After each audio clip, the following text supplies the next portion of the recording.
Good morning বন্ধুরা। এই যে এটা হচ্ছে আমাদের গ্রামের বাড়ি। আমরা অনেক কষ্ট করে সবাই মিলে কালকে গেছি, যেহেতু বিশ্বমশার শ্রাদ্ধের কাজ ছিল। এগুলো হচ্ছে আমার গ্রামের বাড়ি। খুব সুন্দর একটা চারিদিকে সুন্দর জায়গা। তো আমার বৌদি, আমার ভাইজি সব বসে বিড়ি বাঁধছে, আমার দিদি দাঁড়িয়ে আছে।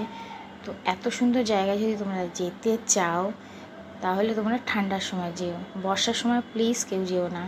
সুন্দরবন জায়গাটা খুব সুন্দর, কিন্তু আমার বাড়িটা তো একদম মাঠের দিকে, তো তার জন্যে কি হয়, কাদা পাড়াতে হয়। এই হচ্ছে আমাদের জামতলা ভগবানচন্দ্র হাই স্কুল। এটা হচ্ছে দিঘি, পাশে আমাদের হাসপাতাল আছে, জামতলা হাসপাতাল, যাকে বলে কুলতলি হাসপাতাল। তো এখান থেকে আমরা যখন যাচ্ছি তখন এই যে নদী, আমাদের জামতলা কুলতলি নদী যাকে বলে, এর পরেই যদি কৈখালি, এই নদীর পরেই কৈখালি আশ্রম। এখন তো কৈখালি শহর মুখে মুখে হয়ে গেছে, কৈখালির আশ্রম। তা আমরা যখন গেছি, আমার একটা দিনের জন্যই গেছি, বিশ্বমশার শ্রাদ্ধের কাজের জন্য গেছি।